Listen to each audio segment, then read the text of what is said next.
మన ఎన్నికల గురించి చాలా గొప్పగా చెప్పుకుంటాయి. అటువంటి ఎన్నికలు మన రాష్ట్రంలో మన జిల్లాలో తెలియజేసుకుంటున్నాను. అది ముఖ్యంగా మన శ్రీకాకుళం జిల్లాలో ఈరోజు తీసుకుంటే ఎన్నికల తర్వాత ఒక రకంగా ప్రజల తాలూకా తీర్పు ఎవరికి ఎన్ని రకాలైనటువంటి ఒపీనియన్స్ దాని మీద ఉన్నా ఎవరు ఊహించని విధంగా ఈ రోజు దేశంలోనే 30 మంది కేంద్ర మంత్రులు ఉంటే అందులో ఒక కేంద్ర మంత్రిగా శ్రీకాకుళం పార్లమెంటు సభ్యుడిగా నాకు అవకాశం దక్కడం ఈరోజు నేను చాలా ఆనందపడుతున్నాను కూడా తెలియజేస్తున్నాను. మరి అటువంటి కేంద్ర మంత్రిగా అయినటువంటి అవకాశాన్ని నా ఆనందాన్ని మన అధికారులతో శ్రీకాకుళం జిల్లా ప్రజలతో మీ అందరితో కూడా పంచుకుంటున్నాను. నేను కేంద్ర మంత్రి అయ్యానంటే నా ఒక్కరినే పదవి కాదు, శ్రీకాకుళం జిల్లాలో ఉన్నటువంటి ప్రతి ఒక్క ప్రజానికానికి ఆ పదవి అనేది మరొకసారి నేను తెలియజేసుకుంటున్నాను. ఎప్పుడే కానీ ఇలాంటి అవకాశం రాదు. అటువంటిది ఈ రోజు ఎందుకంటే గతంలో కేంద్ర పరంగా కొంత నిరాశ ఉండేది, ముఖ్యంగా మన తెలుగు వాళ్ళకి, ఆంధ్ర వాళ్ళకి. అటువంటి నిరాశని తొలగించే విధంగా ఈ రోజు కేవలం కేంద్ర మంత్రి రావడం కాదు, మన ముఖ్యమంత్రి మరియు నారా చంద్రబాబు నాయుడు గారు ఆయన ఏం చేయబోతున్నారు, ఆయన ఎలా ఆలోచిస్తున్నారు అనేది 140 కోట్ల మంది భారతీయులందరూ కూడా చూసే స్థాయిలో ఈ తెలుగు ప్రజలు మ్యాండేట్ ఇచ్చారనంటే ఎంత తెలుగు వాడిగా ఎంత గర్వపడాలి. ఒక్కసారి మీరు అందరూ కూడా ఒక గర్వకారణం అని ఆ స్థాయి మళ్ళీ ఈ రోజు మనకు దక్కింది. తెలుగు వాళ్ళ మీద దృష్టి పెట్టారు కేంద్ర ప్రభుత్వం, భారతదేశం, రాష్ట్ర ప్రభుత్వాలు అందరూ కూడా మన వైపే చూస్తున్నారు. ఎందుకు ఈ మాట చెప్తున్నానంటే పోతే అది క్షమించడానికి నేరంగా తయారవుతుంది. కాబట్టి మేము ఏవైతే ఈరోజు ఈ జిల్లా తాలూకా రూపురేఖలు మార్చాలని, ఏ కార్యక్రమాలు అయితే చేయాలని మేము పట్టుదలతో మీ అందరికీ కూడా తెలియజేస్తున్నామో అదే పట్టుదలతో వ్యక్తిగత ఎజెండాను మానుకొని ప్రభుత్వ ఎజెండాను పరమావధిగా భావించి చంద్రబాబు నాయుడు గారి ఆదేశాలని తూచా తప్పకుండా మనమందరం కూడా పాటించి మన అందరి తాలూకా సహకారం ఈ వేదిక ద్వారా మరొకసారి కోరుతున్నాను. ఒక కేంద్ర మంత్రి ఉన్నారని, రాష్ట్ర మంత్రులు ఉన్నారని, ఎమ్మెల్యేలు ఉన్నారు, ప్రజాప్రతినిధులు ఉన్నారని అంటే పనులవో. మీ అందరికీ కూడా నాకంటే ఎక్కువ అనుభవం. సామాన్యుడికి మన దేశంలో ఒక కామన్ మ్యాన్ అందించాలంటే ఢిల్లీ దగ్గర నుంచి, స్టేట్ క్యాపిటల్ నుంచి దగ్గర తీసుకున్నటువంటి నిర్ణయాలని సక్రమంగా పాటించేటువంటి అధికార యంత్రాంగం ఎప్పుడైతే ఉంటుందో అప్పుడే మన గ్రామీణ ప్రాంతాల్లో లేకపోతే లాస్ట్ మైల్ కనెక్టివిటీ కూడా మనం అందించి ఆ అభివృద్ధి కార్యక్రమాలు మనం సక్రమంగా చేయొచ్చు. అందుకని ప్రజాస్వామ్యం మీద నమ్మకం ఉన్నటువంటి వ్యక్తులుగా తెలియజేస్తున్నాం. ఇది ఏదో ఈ రోజు చేస్తున్నటువంటి కార్యక్రమాలన్నీ కూడా మా క్రెడిట్ కోసమో మా ఆనందం కోసమో కాదు. ఈ రోజు మాకు ఒక సేవ చేయడానికి ఒక మంచి స్థానం దక్కింది, సేవ చేయడానికి ఒక అవకాశం వచ్చింది. దాంట్లో మీరు కూడా 100% కమిట్మెంట్ తో మీరు కూడా ముందుకొచ్చి పనిచేస్తే మన జిల్లాలో సుదీర్ఘ కాలం నుంచి ఉన్నటువంటి సమస్యలు ఏవైతే ఉన్నాయో దాని పరిష్కారం మన 5 సంవత్సరాల్లో చూపించవచ్చు. ఆ నమ్మకం నాకుందని కూడా తెలియజేస్తున్నాను. నేను కోరుకునేది ఒక్కటే, కమిట్మెంట్ తో మీరు అందరూ కూడా పనిచేయండి. వ్యక్తిగత ఎజెండాలు ఏమైనా ఉంటే పక్కన పెట్టండి. ఇప్పుడే మంత్రి గారు, రాష్ట్ర మంత్రి గారు కూడా ఖచ్చితంగా చెప్పారు, మాకు కావలసినటువంటిది పని చేసే వ్యక్తులు కావాలి. పని చేసే వ్యక్తుల్ని ఎప్పుడు ఆదరిస్తాం, గౌరవిస్తాం. వాళ్ళు చెప్పినటువంటి ఒపీనియన్స్ కి కూడా గౌరవిస్తూ అందరూ కూడా టీం వర్క్ గా పనిచేయడానికి ఆ అవకాశం, ఆ ప్లాట్ఫామ్ మేము కల్పిస్తాం. అటువంటి అవకాశాన్ని మీరు కూడా సద్వినియోగం చేసుకొని ముందుకు రండి. తగిన మూల్యం కూడా చెల్లించాల్సి వస్తుందని వేదిక ద్వారా మీ అందరికీ తెలియజేస్తున్నాం. ఇప్పుడు తప్పులు చేయడానికి ఎక్కడ మనకు అవకాశం లేదు. ప్రజలు ఎలాంటి మ్యాండేట్ ఇచ్చారో ఒక్కసారి మీరు అందరూ కూడా గుర్తుపెట్టుకోండి. ప్రజలకు ఎక్కడ కన్ఫ్యూజన్ లేదు. గత ప్రభుత్వం ఎంత చేసింది కదా, వాళ్ళతో ఎంతమంది ఉన్నాం, ఏదో కొత్త ప్రభుత్వం, కొత్త నాయకులు ఆశ చూపిస్తున్నారు కదా, ఎంతమంది అర్థం ఎక్కడ కూడా లేదు. స్వతంత్రం వచ్చిన తర్వాత దేశ రాజకీయాల్లో, రాష్ట్ర రాజకీయాల్లో ఇప్పుడు రానటువంటి హిస్టారిక్ మ్యాండేట్ 2024 ఆంధ్రప్రదేశ్ రాష్ట్ర రాజకీయాల్లో వచ్చిందంటే ప్రజల మైండ్లో ఎంత క్లారిటీతో ఉన్నారో మీరు అందరూ కూడా గమనించండి. చాలా సీరియస్ గా ఓటేసి ఒక తీర్పిచ్చారు.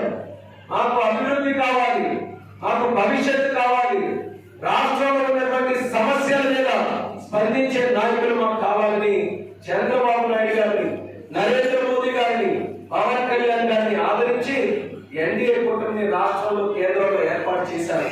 కాబట్టి ఆ నాయకుల తాలూకా ఎజెండా ఏదైతే ఉందో అది ప్రజల గుండెల్లో నుంచి వచ్చినటువంటి ఎజెండా. కాబట్టి ఆ ఎజెండాని సంపూర్ణంగా పూర్తి చేయడానికి మాత్రం మీ అందరూ కూడా మళ్ళీ చెప్తున్నాను, కమిట్మెంట్ తో పనిచేయాలని మీ అందరికీ కోరుతున్నాను. ఎమ్మెల్యేలుగా ఉన్నారు, తరచూ వచ్చేటటువంటి కంప్లైంట్, మేము ఈ రోజు ప్రజలు మాకు ఒక అధికారం ఇచ్చి మాకు గెలిపించినా సరే అధికారులు మాత్రం మాకు ఎక్కడ కూడా స్పందించట్లేదని, 10 సార్లు 15 సార్లు ఫోన్ చేసినా సరే ఏ ఒక్కరు కూడా మాకు స్పందించట్లేదు అనేది గతంలో నేను కూడా చూశాను. ఒక్కటి కూడా అలాంటి కంప్లైంట్ రాకుండా చూసుకోవాల్సిన బాధ్యత అధికారులు అందరి మీద ఉంది. ప్రజాప్రతినిధులు ఎప్పుడు కూడా ప్రజల తాలూకా ఇంట్రెస్ట్ల కోసం పనిచేసే వ్యక్తులు, ఆ గౌరవం మీరు కూడా ఇవ్వాలి. ఏ కార్యక్రమం చెప్పినా సరే ప్రజాస్వామ్యం కానీ రాజ్యాంగం కానీ మనకందరికీ కూడా కొన్ని హద్దులు పెట్టింది. ఆ హద్దులు దాటి ఏదైనా ఉంటే మీరు వాళ్ళకి సజెస్ట్ చేయండి. మీరు కూడా ఆ కార్యక్రమం ఎలా చేయొచ్చు అనేది వాళ్ళకి అందరికీ కూడా మీరు మీ తాలూకు ఒపీనియన్స్ చెప్పండి. కానీ అగౌరవపరచడం, లేకపోతే వాళ్ళు ఫోన్లు చేస్తే అవైలబుల్ గా లేకపోవడం, పిలిస్తే స్పందించకపోవడం, ఇటువంటి కంప్లైంట్స్ కూడా ఏమైనా వస్తే దాని మీద కూడా మేము సీరియస్ గా చర్చించాల్సి వస్తుందని కూడా మీ అందరికీ తెలియజేస్తున్నాం. ఛాలెంజ్ అగ్రికల్చర్ ప్లస్ ఇరిగేషన్, అందులో రైతులు కానీ అక్కడ కానీ ఎక్కడైనా లోటుపాట్లు ఉన్నా, ఏ పొరపాటు ఉన్నా, రైతులకి ఎక్కడ ఏ బాధ కలిగినా వ్యక్తిగతంగా మాకు బాధ కలిగినట్టుగానే మేమందరం కూడా ఫీల్ అవుతూ ఉంటాం. కాబట్టి దానికి సంబంధించినటువంటి అధికారులు రాష్ట్ర ప్రభుత్వం నుంచి కేంద్ర ప్రభుత్వం నుంచి మా వరకు ఎంత సహకారం అందించాలన్నా సరే శక్తి వంచన లేకుండా మీ అందరికీ కూడా మేము తోడుగా నిలబడతాం. కానీ మనమందరం ఆ రైతుకి తోడుగా నిలబడి సరైన సమయానికి సాగునీరు, సీడ్స్, ఎరువులు అన్ని కూడా అందించే బాధ్యత ఉంది. కాబట్టి ముందుగానే ఆ 2 departments, irrigation plus agriculture department, మీరందరూ కూడా చాలా అప్రమత్తంగా ఉంటూ ఇప్పటి నుంచే ఏవేవైతే ప్లానింగ్ చేయాలో అన్నిటి మీద కూడా ఎక్కడ లోటుపాట్లు లేకుండా ఆ 2 సబ్జెక్ట్స్ ని మాత్రం టాప్ ప్రయారిటీగా తీసుకోండి. అలాగే శానిటేషన్ గురించి కూడా చెప్పారు. ఆ శానిటేషన్ మీద మన అర్బన్ లెవెల్ నుంచి పంచాయతీ లెవెల్ వరకు కూడా ప్రభుత్వం మారిందనంటే గ్రౌండ్ లెవెల్లో దాని తాలూకా మార్పు ఏ రకంగా ఉందని మనం చూపించడానికి ప్రత్యేకంగా ఉన్నటువంటిది శానిటేషన్ మీద దృష్టి పెట్టండి. అలాగే నేను ప్రత్యేకంగా చెప్పాల్సినటువంటి విషయం, కేంద్ర ప్రభుత్వం నుంచి ప్రతినిధిగా ఉన్నాను. నాకు ఇచ్చినటువంటి శాఖ పౌర విమానయాన శాఖ ఈ రోజు వచ్చింది. అది కూడా చాలా మంచి శాఖ. మన లాంటి ఆంధ్రప్రదేశ్ రాష్ట్రం చాలా సుదీర్ఘ ప్రాంతం ఉన్నటువంటి రాష్ట్రం. ఈ రోజు సామాన్యులు కూడా ఎక్కువ మంది మీరు అందరూ కూడా చూస్తున్నారు, ఎయిర్ ట్రావెలింగ్ ప్రిఫర్ చేస్తున్నారు. రేపు రాసి పెట్టుకోండి, air base is going to be the next railways of this country. దానికి బలమైన ఫౌండేషన్ వేయడానికి, నా మార్పుని నేను దేశ స్థాయిలో చూపించడానికి నేను ఈ రోజు నుంచి దాని గురించి కృషి చేస్తున్నాను. ఈ శాఖలో కేంద్ర స్థాయిలో మార్పులు తీసుకొని వస్తానని కూడా తెలియజేస్తున్నాను. నా అదృష్టం ఏంటంటే మన పక్కన అర్థనాలను కొనసాగుతున్నటువంటిది మళ్ళీ స్పీడప్ చేసి దానికి ఎప్పుడో 26 మార్చిలో ఎప్పుడో పెట్టుకున్నారు. కానీ ఇచ్చిన డేట్కి ఒక 3 months ముందే ఆ కార్యక్రమాన్ని పూర్తి చేసి మన ఉత్తరాఖండ్ ప్రాంతానికి అందించాలని చెప్పి దాని మీద కూడా పట్టుదలతో పనిచేస్తున్నాం. ఎయిర్ కనెక్టివిటీ కానీ, ఎయిర్పోర్ట్స్ వాళ్ళకి ఇన్ఫ్రాస్ట్రక్చర్ కానీ, వీటన్నిటి మీద దేశంలోనే ఒక ప్రధాన హబ్బుగా ఆంధ్రప్రదేశ్ రాష్ట్రాన్ని తయారు చేయడానికి నా వంతుగా అన్ని కార్యక్రమాలు చేయడానికి నేను సిద్ధంగా ఉన్నాను.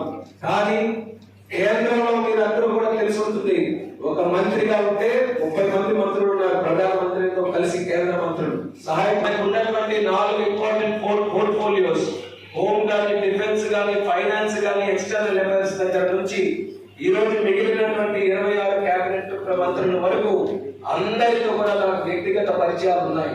కాబట్టి ఏ డిపార్ట్మెంట్ కి సంబంధించి ఎటువంటి కార్యక్రమం కేంద్రం నుంచి ఉన్నా సరే మన జిల్లాని కాదు రాష్ట్రం తరపున కూడా నేను బాధ్యత తీసుకొని మనకి అన్ని విధాలుగా కేంద్రం తాలూకా సహకారం నిధులు తీసుకొని రావడానికి కూడా నేను కష్టపడి పనిచేస్తానని హామీ కూడా ఇస్తున్నాను. ఆ ధైర్యంతో ఈరోజు రాష్ట్రం వరకు చేస్తున్నామంటే శ్రీకాకుళం వీళ్ళందరూ కూడా మరింత ధైర్యంగా ఉండాలి. కేంద్రం తాలూకా సమస్య ఏదైనా ఉందనంటే మన మంత్రి గారు ఉన్నారు, ఆయనకి చెప్తే చూసుకుంటారన్న లెక్క మీద మరింత ధైర్యంగా మీరు అందరూ పనిచేయాలి. రెగ్యులర్ గా ప్రభుత్వం చేసేటటువంటి కార్యక్రమాలు ఉంటాయి.